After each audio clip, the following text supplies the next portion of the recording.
emakhosini umhlambulule singamabutho izinto ekufanele nizi-avoid zijwayelekile khona ngithe mangiyikhuluma wathi obvious utshwala. Okay, it's one of them because bese ngimentionile eyotshwala ukuthi fundani ukuthi nibe ama-prayer warriors, fundani ukuba strong spiritually ngomkhuleko. It helps a lot. Nanoma ungawuboni umehluko, but what is important, uma ukhuleka uzifundisa ukukhuleka, kuningi okuncedakalayo empilweni yakho. Mhlawumbe akusile oyibhekile ngaleso sikhathi, kodwa mawunga-counter ucalculate ukuthi uncedeke kuphi nakuphi, ngabe ukuphi manje. Kukhona abantu abasinde emlomeni wengwe. So you don't count izinto ezinjalo ngoba safunda ukuthi ukuphatha imali into enkulu, which is I think silimazwe i-society, silimazwe indawo esikhule kuyona ekuyona iSouth Africa. iSouth Africa without money you are nothing. So la siseyintweni zikamoya. Now ngizokukhuza kakhulu abazali, abantu abadala abahlala nabantwana. Sometimes ninokuzitshela ukuthi siyasikhipha isilwane, siyakhipha imimoya emibi kanti sihlele emntaneni. Ngicela nifundeni ukwazi ukuthi umntana udla ngobani isikhathi, udle kuphi, kabani. Izingane zenu zikhuliswa abathakathi.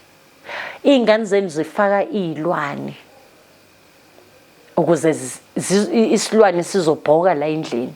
Uma umzali ungazifundisi ukuthi umntana, because I think into kamoya ingisindisile. Mina I have to know ukuthi umntana udlephi ngoba nesikhathi. I need to know leyo nto leyo information.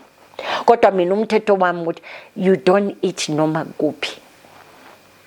Awuphiwa nanoma ubani ukudla. Namhlanje we do have lento ekhona manje. Kuthiwa spaza shop ama-spaza shops lawo ama-Pakistan or ngithi abantu bangaphandle kuthiwa yibo ababulala abantwana, right? Ethi ngintshele the secret of it. Kunalento abayibiza ama-funeral cover. Abazali bangene ezikolodweni, bangene kwinkinga lokho kuze baze babulala abantwana babo. Bafakela abantwana ama-poison bona, bazali bona, umndeni. Afakela umntana i-poison, maceda ayomthuma esiphaza, uyazi ukuthi uyowamakaseka lapha esiphaza, noma kuthiwe ugcine athenge esiphaza. Angibakhulumeli abantu bangaphandle ukuthi yini makuthiwa iSouth Africa mabahambi, nami ngithi mabahambi, kodwa kukhona imfihlakalo yalento engiyikhulumayo. Indaba yikho lapha, ngazi ukuthi ngiyaphi lapho. Ngiyabuya ke manje sengibuyela kwini izinto ekufanele avoidani ukuthi izingane zenu zihambe zize zibuye ebusuku, izingane ziziphilele noma kanjani. Abo underage babuya nemimoya emdaka ifika ihlale. Umakhelwane endaweni kukhona olimaze izingane zendawo, abantwana bakhe bayathuthuka kodwa selimazile ezinganeni zenu.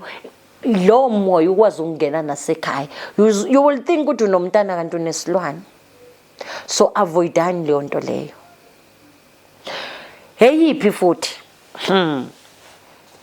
ama-signs to avoid ubuthakathi. Ngeke ngayikhuluma, yekelani ukukhala. Yekelani ukudla noma kanjani. Zifundise, zitraine ukuthi namhlanje ngiyodla abo-6 to 6, ngiyodla ekseni ngo-6, ngiyoze ngidle ngolo ya-6, noma ithi ngibeke u-12, mina ngisadle ekseni altogether ngizodla ngo-12. Leyo nto izokufundisa wena ndlavini yokudla nhlwathindini. Izokufundisa ukuthi fundani ukuthi awudli nanoma kanjani uma ufuna into zakho zilonge. Awudli nanoma kanjani. zifundiseni ukusineka yekela ukuhlala ukudla kudla okufula ukuthi full plate sumdala manje nethakatheka abantu abanjalo. So in order ukuthi ufunde avoid ukuthakatheka sihlezi sisemandleni. Angikhumbuli ngidla more than 2 slices ungathi ngoba umuntu wesifazane nabantwana bayakubheka ukuthi kudliwa kanjani. Have you seen ifamily edla ngathi ilwana kusabantu ngathi uyababheka abangakanani umntwana uyahamba uyike yey fundani indlela yokudla ilwane kuphila ilwane ni feed ilwane. That's why nibonakala ukuthi le family yeyilwane because of nidla okobulwane. Zifundise ukuthi usineke noma zifundise ifasting.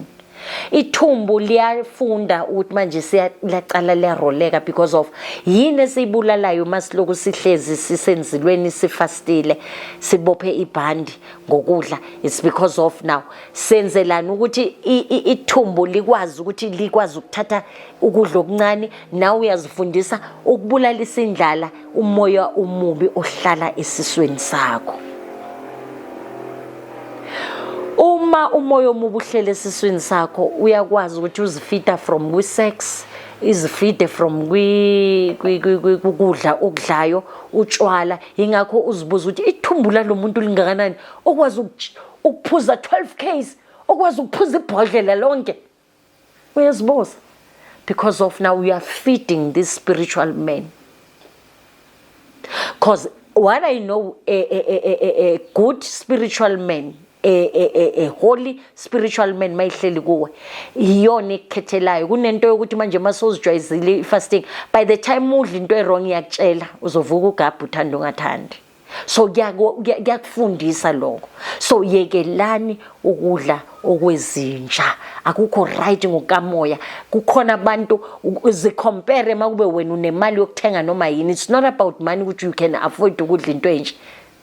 Ayithi manje sengingenile nale trend yokuthi manje you must show ukuthi udla kanjani. Isono. Yes, I'm not saying ukuthi manje senizophila kabuhlungu noma ukudla isono ukuthi ubonise umakhe ukuthi wena udla irib nani. Umakhe ulela ngedlanga uhluleka nokuthumela nje umthengele nje ipiece. I think ubuntu ne. Please don't forget to like and subscribe. Ngizoyithathela amandla.